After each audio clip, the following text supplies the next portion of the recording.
মনে রাখবেন, যখন অভাব ঘরে আসে তখন ভালোবাসা, এই তো বলে ফেলছো, একটু জোরে বলেন না। যখন অভাব ঘরে আসে তখন জানালা দিয়ে ভালোবাসা। এটাও চট্টগ্রামের নিয়ম, এটা ঢাকার নিয়ম, এটা বাংলাদেশের নিয়ম, এটা সারা বিশ্বের নিয়ম, এটা সব জায়গারই নিয়ম। অভাব যখন ঘরে আসে ভালোবাসা তখন। কিন্তু সাহাবায়ে কেরামের ভালোবাসা জানলা দিয়ে পালাই নাই, জানলা দিয়ে পালাই নাই। অভাবকে আপন করে নিয়েছে, ক্ষুধার্ত থেকেছে, তৃষ্ণার্ত থেকেছে, সন্তান হারা হয়েছে, তারপরও ভালোবাসাটা জানলা দিয়ে পালাই নাই। ও আমার ইউথরা, ও আমার ভাই বোনেরা, আসল ভালোবাসা তো এটাকেই বলা হয়। আসল ভালোবাসা তো এটাকেই বলা হয়।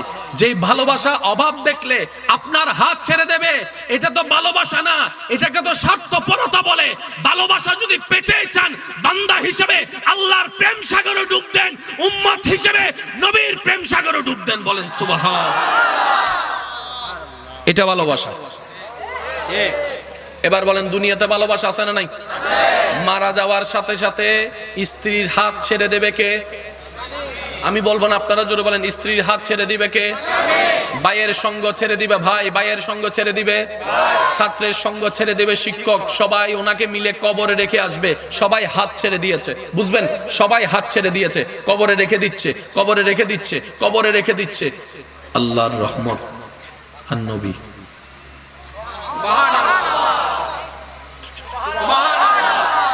এবার আপনার বিবেক দিয়ে আপনি প্রশ্ন করে দেখেন, আসল ভালোবাসা দিলটা কোথায় দেওয়া দরকার আর কোথায় দিয়ে বসে আছে? আল্লাহ আমাদেরকে একটু বুঝার তৌফিক দান করুন। এবার যে কথাটা আমি আপনাদেরকে নিয়ে যেতে চাচ্ছি, কষ্ট হচ্ছে না তো আপনাদের? এবার ওনাদেরকে প্রশ্ন করেন, জানের মায়ায় আমরা 40 বছরের সম্পদ লিখে দিছি, জানের মায়ায় আর মরণের ভয়ে 40 বছরের কামানো সম্পদ 1 সেকেন্ডে লিখে দিছি। আপনি দিয়েছেন সবকিছু বুঝলাম, কিন্তু জানের ব্যাপারে এসে আপনি আল্লাহকে ছাড়েন নাই কেন? নবীকে ছাড়েন নাই কেন? মনে রাখবেন, ভয় কাটার জন্য সাহসের দরকার। ভয় কাটার জন্য সাহসের দরকার। সাহসটা দিল থেকে আসে। যেই দিলে আল্লাহর তাকওয়া, নবী মুস্তাফার মুহাব্বত বয়ে যায়, তার সামনে যদি অস্ত্রও থাকে সে ভয় পায় না, সে ভয় পায় না। বদরের যুদ্ধে 313 জন নেমে গিয়েছে, জানের পরোয়া করে নাই, কারণ আশিকরা, মুমিনরা ভয়ের ঊর্ধ্বে থাকে। তারা জানে, জান এটা যদি আল্লাহ এবং নবীর জন্য দিতে পারি, অনন্তকালের সুখের জীবন আল্লাহ আমাদেরকে দান করবেন। সুবহানাল্লাহ, আল্লাহু আকবার। ইয়া রাসূলুল্লাহ। এবার আসেন, একটু অন্যদিকে যাচ্ছি, মনোযোগ আছে? আমাদের বর্তমান ফিলিস্তিন পরিস্থিতিকে সামনে রেখে আমাদের অনেক ভাই বোনদের মনের একটা ছোট্ট আক্ষেপ, প্রশ্ন, ফিলিস্তিনে এত নির্যাতন করা হচ্ছে, এত অত্যাচার, এত জুলুম করা হচ্ছে, আল্লাহ কিছু করছে না কেন? আল্লাহ তাদেরকে আযাব দিচ্ছে না কেন? আল্লাহ তাদেরকে সাজা দিচ্ছে না কেন?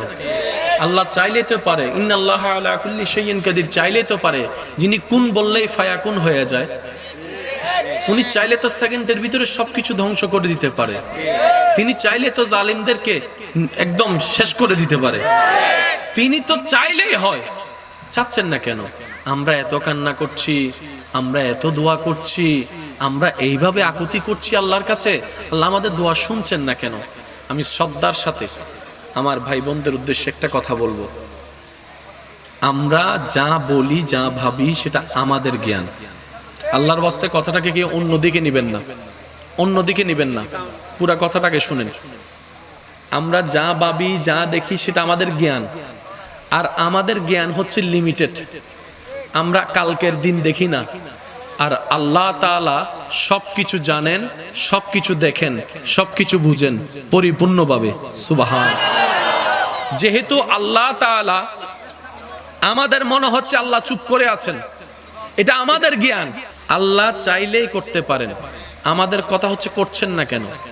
তো যেহেতু রব করছেন না বলে আমাদের মনে হচ্ছে, আমাদেরকে এটাই বিশ্বাস রাখতে হবে নিশ্চয়ই এখানে কোনো না কোনো একটা হিকমত আছেই আছে। কারণ আমাদের জ্ঞান সীমিত, আল্লাহর জ্ঞান অসীম, আর উনি সময় মতো উপযুক্ত কাজ করেন। ওনার সময় মতো যেদিন হবে সেই দিনে করবে। কিভাবে করবে? করার মতো করবে। কেমন ভাবে করবে? যেভাবে করা দরকার সেভাবে করবে। আমরা ভুলে গেলে চলবে না, মূসা নবীর উম্মতের উপরে ফেরাউনের সেই কঠিন অত্যাচারে আল্লাহ তাআলা কিন্তু ওকে ফিরে আসার জন্য যথেষ্ট সুযোগ দিয়েছিলেন, যথেষ্ট সুযোগ দিয়েছেন। কিন্তু শেষমেশ যখন ফিরে আসেনি, আল্লাহ তাআলা ফেরাউনকে নিচ্ছিন্ন করে দিয়েছে। কথা বলেন ঠিক কিনা?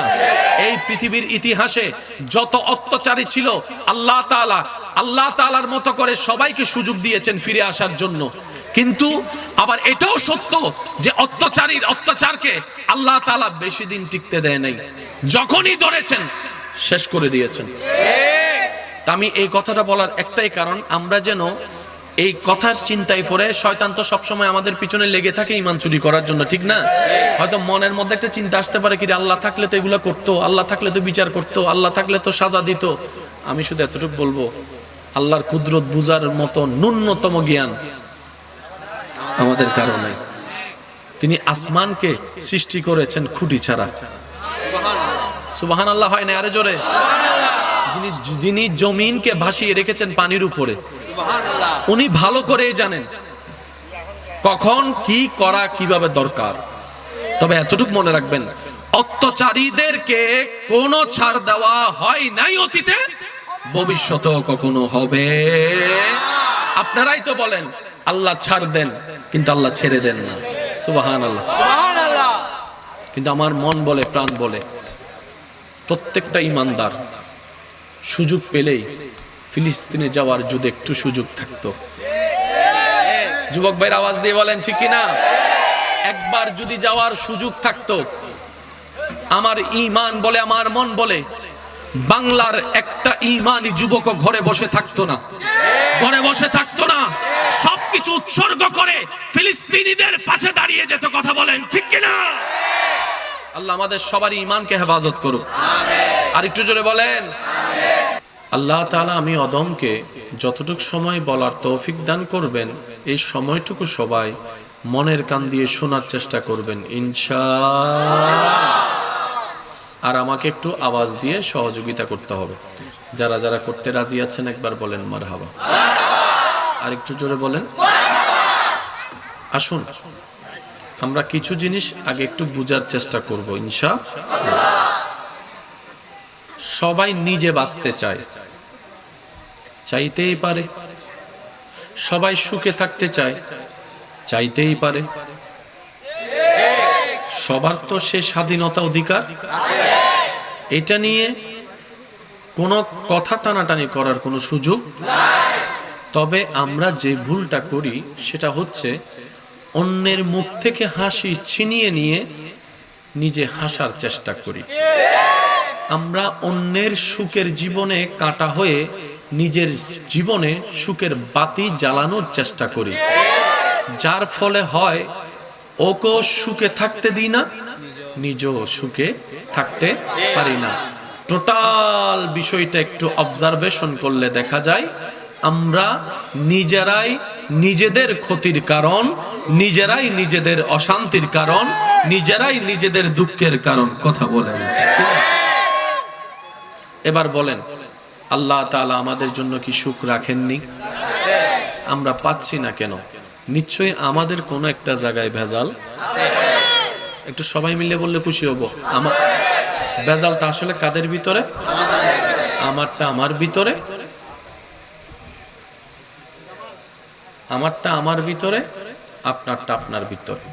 এবার আপনারা একটু ভেবে বলুন তো, হাজারবার চেষ্টা করলেও কি এই দুনিয়ায় আর আসতে পারবো? তাহলে আমাদের সুযোগ কয়বার? এই যে গিয়েছে যারা, আর আসার সুযোগ পাচ্ছে না। আমরাও চলে যাব একদিন। হয়তো এই দুনিয়াবাসী যারা মাটির উপরে থাকবে তারা আমাদের নাম নিয়ে হয়তো একটু স্মরণ করবে, বাস এইটুকু। এর বাইরে কিচ্ছু করা সম্ভবপর না। আল্লাহ তাআলা আমাদেরকে একটু বুঝার তৌফিক দান করুন। আমিন। তো সুখে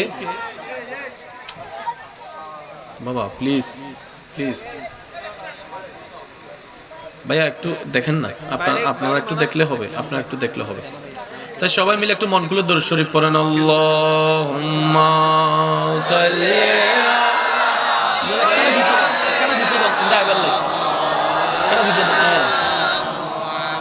ওয়া আলা আলি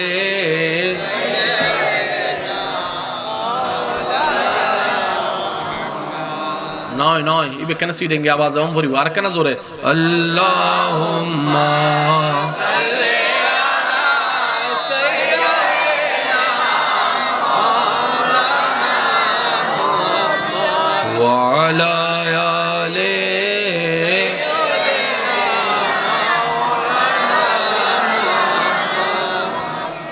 একদম নীরব হয়ে শুধু মাহফিলের আওয়াজে আওয়াজ দিয়ে একবার বলেন মারহাবা। এবার বলেন সুখে থাকতে চান, একটু শান্তিতে নিঃশ্বাস নিতে চান, মন ভরে বাঁচতে চান, তাহলে শর্ত একটাই, পরকালকে সাজান, দুনিয়া সেজে যাবে। জোরে বলেন না, শর্ত একটাই, সাজাবো আমরা পরকাল, সেজে যাবে দুনিয়ার পরকাল। একটু মনোযোগ লাগবে, একটু মনোযোগ লাগবে প্লিজ। সাজাবো আমরা পরকাল, সেজে যাবে দুনিয়ার পরকাল। এবার পরকালকে যদি সাজাতে চাই তাহলে প্রথম শর্ত, অন্যের কষ্টের কারণ হওয়া যাবে।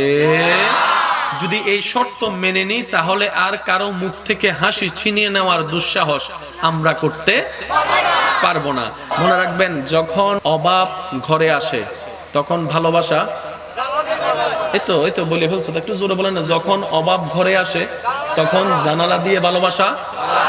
এটাও চট্টগ্রামের নিয়ম, এটা ঢাকার নিয়ম, এটা বাংলাদেশের নিয়ম, এটা সারা বিশ্বের নিয়ম, এটা সব জায়গারই নিয়ম। অভাব যখন ঘরে আসে ভালোবাসা তখন।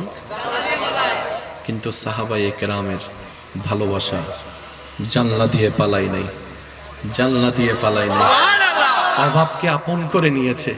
ক্ষুধার্ত থেকেছে, তৃষ্ণার্ত থেকেছে, সন্তান হারা হয়েছে, তারপরও ভালোবাসাটা জানলা দিয়ে পালাই নাই। ও আমার ইউথরা, ও আমার ভাই বোনেরা, আসল ভালোবাসা তো এটাকেই বলা হয়, আসল ভালোবাসা তো এটাকেই বলা হয়।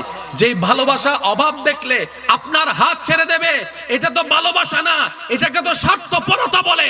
ভালোবাসা যদি পেতে চান, বান্দা হিসেবে আল্লাহর প্রেম সাগরে ডুব দেন, উম্মত হিসেবে নবীর প্রেম সাগরে ডুব দেন। বলেন সুবহান। এটা ভালোবাসা। এবার বলেন, দুনিয়াতে ভালোবাসা আছে না নাই? মারা যাওয়ার সাথে সাথে স্ত্রীর হাত ছেড়ে দেবে কে? আমি বলবো না, আপনারা জোরে বলেন। স্ত্রীর হাত ছেড়ে দিবে কে? ভাইয়ের সঙ্গ ছেড়ে দিবে ভাই, ভাইয়ের সঙ্গ ছেড়ে দিবে ছাত্রের সঙ্গ ছেড়ে দিবে শিক্ষক, সবাই ওনাকে মিলে কবরে রেখে আসবে। সবাই হাত ছেড়ে দিয়েছে, বুঝবেন, সবাই হাত ছেড়ে দিয়েছে, কবরে রেখে দিচ্ছে, কবরে রেখে দিচ্ছে, কবরে রেখে দিচ্ছে। আল্লাহর রহমত আর নবী।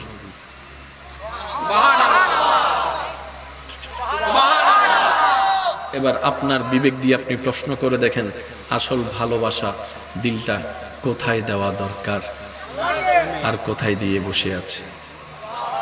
আল্লাহ আমাদেরকে একটু বুঝার তৌফিক দান করে। এবার যে কথাটা আমি আপনাদেরকে নিয়ে যেতে চাচ্ছি, কষ্ট হচ্ছে না তো আপনাদের? এবার ওনাদেরকে প্রশ্ন করেন, জানের মায়ায় আমরা 40 বছরের সম্পদ লিখে দিছি, জানের মায়ায় আর মরণের ভয়ে 40 বছরের কামানো সম্পদ 1 সেকেন্ডে লিখে দিছি। আপনি দিয়েছেন সবকিছু বুঝলাম, কিন্তু জানের ব্যাপারে এসে আপনি আল্লাহকে ছাড়েন নাই কেন? নবীকে ছাড়েন নাই কেন? মনে রাখবেন, ভয় কাটার জন্য সাহসের দরকার, ভয় কাটার জন্য সাহসের দরকার। সাহসটা দিল থেকে আসে, যেই দিলে আল্লাহর তাকওয়া নবী মুস্তাফার মোহাব্বত বয়ে যায়, তার সামনে যদি অস্ত্রও থাকে সে ভয় পায় না, সে ভয় পায় না। বদরের যুদ্ধে 313 জন নেমে গিয়েছে, জানের পরোয়া করে নাই, কারণ আশিকরা মুমিনরা ভয়ের ঊর্ধ্বে থাকে। তারা জানে জান এটা যদি আল্লাহ এবং নবীর জন্য দিতে পারি, অনন্তকালের সুখের জীবন আল্লাহ আমাদেরকে দান করবেন। সুবহানাল্লাহ, আল্লাহু আকবার।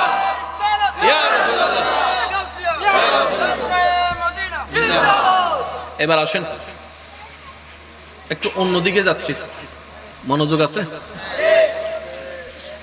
আমাদের বর্তমান ফিলিস্তিন পরিস্থিতিকে সামনে রেখে আমাদের অনেক ভাই বোনদের মনের একটা ছোট্ট আক্ষেপ, প্রশ্ন, ফিলিস্তিনে এত নির্যাতন করা হচ্ছে, এত অত্যাচার, এত জুলুম করা হচ্ছে, আল্লাহ কিছু করছে না কেন? আল্লাহ তাদেরকে আযাব দিচ্ছে না কেন? আল্লাহ তাদেরকে সাজা দিচ্ছে না কেন? আল্লাহ চাইলে তো পারে, ইন্নাল্লাহা আলা কুল্লি শাইইন কাদির, চাইলে তো পারে, যিনি কুন বললেই ফায়াকুন হয়ে যায়, উনি চাইলে তো সেকেন্ডের ভিতরে সবকিছু ধ্বংস করে দিতে পারে। তিনি চাইলে তো জালিমদেরকে একদম শেষ করে দিতে পারে। তিনি তো চাইলেই হয়, চাচ্ছেন না কেন? আমরা এত কান্না করছি, আমরা এত দোয়া করছি, আমরা এইভাবে আকুতি করছি আল্লাহর কাছে, আল্লাহ আমাদের দোয়া শুনছেন না কেন? আমি শ্রদ্ধার সাথে আমার ভাই বোনদের উদ্দেশ্যে একটা কথা বলবো, আমরা যা বলি, যা ভাবি, সেটা আমাদের জ্ঞান। আল্লাহর ওয়াস্তে কথাটাকে কি অন্যদিকে নিবেন না, অন্যদিকে নিবেন না, পুরা কথাটাকে শুনেন। আমরা যা ভাবি, যা দেখি, সেটা আমাদের জ্ঞান, আর আমাদের জ্ঞান হচ্ছে লিমিটেড। আমরা কালকের দিন দেখি না, আর আল্লাহ তাআলা সবকিছু জানেন, সবকিছু দেখেন, সবকিছু বুঝেন পরিপূর্ণভাবে। সুবহান। যেহেতু আল্লাহ তাআলা, আমাদের মনে হচ্ছে আল্লাহ চুপ করে আছেন, এটা আমাদের জ্ঞান। আল্লাহ চাইলেই করতে পারেন, আমাদের কথা হচ্ছে করছেন না কেন? তো যেহেতু রব করছেন না বলে আমাদের মনে হচ্ছে, আমাদেরকে এটাই বিশ্বাস রাখতে হবে, নিশ্চয়ই এখানে কোনো না কোনো একটা হিকমত আছেই আছে। কারণ আমাদের জ্ঞান সীমিত, আল্লাহর জ্ঞান অসীম, আর উনি সময় মতো উপযুক্ত কাজ করেন। ওনার সময় মতো যেদিন হবে সেই দিনে করবে। কিভাবে করবে? করার মতো করবে। কেমন ভাবে করবে? যেভাবে করা দরকার সেভাবে করবে।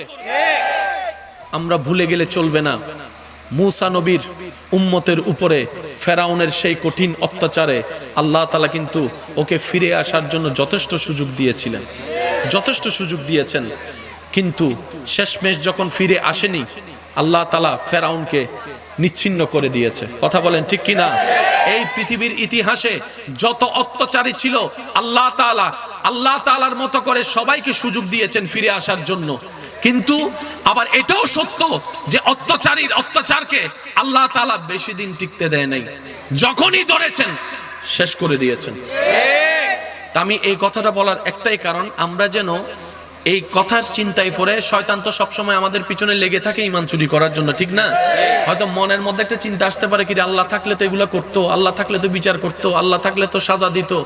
আমি শুধু এতটুকু বলবো, আল্লাহর কুদরত বুঝার মতো ন্যূনতম জ্ঞান আমাদের কারো নাই।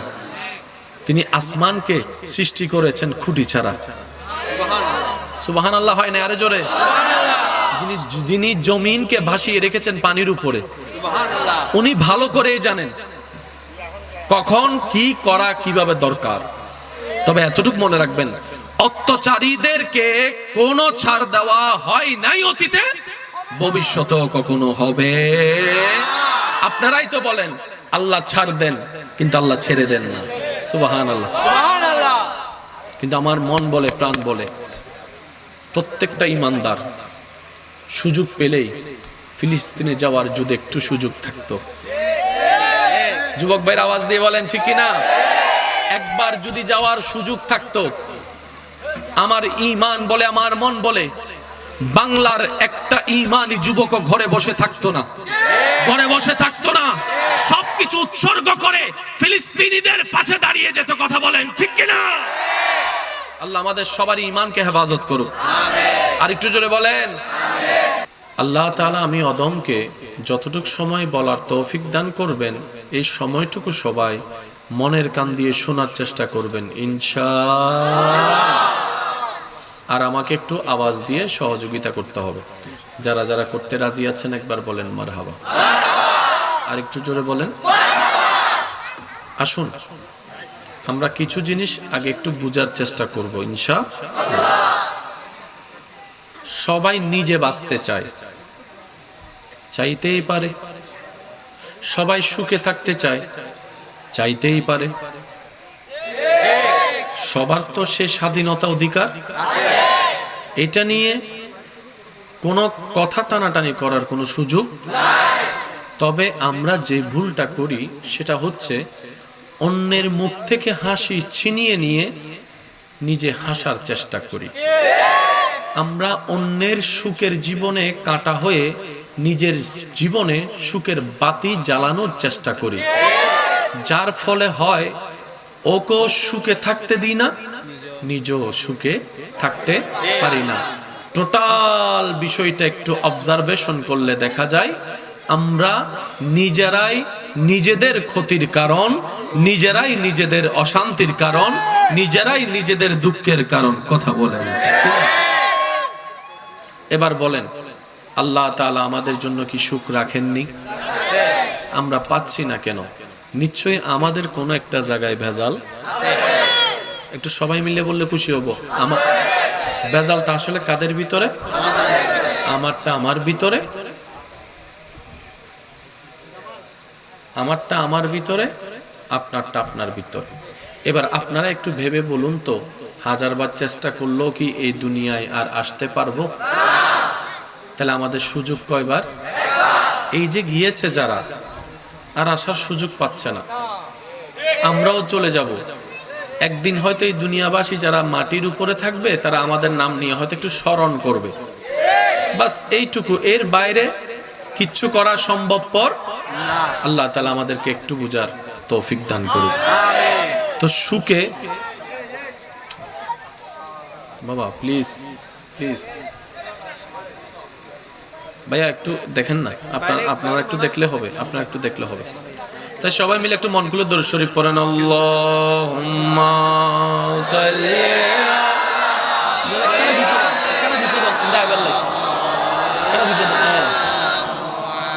ওয়া আলা আলি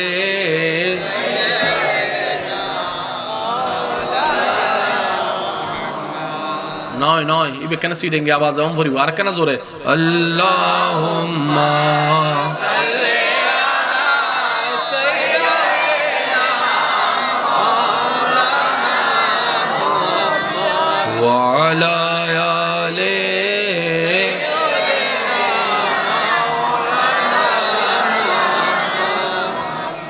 একদম নীরব হয়ে শুধু মাহফিলের আওয়াজে আওয়াজ দিয়ে একবার বলেন মারহাবা। এবার বলেন সুখে থাকতে চান? একটু শান্তিতে নিঃশ্বাস নিতে চান? মন ভরে বাঁচতে চান? তাহলে শর্ত একটাই, পরকালকে সাজান, দুনিয়া সেজে যাবে। জোরে বলেন না। শর্ত একটাই, সাজাবো আমরা পরকাল, সেজে যাবে দুনিয়ার পরকাল।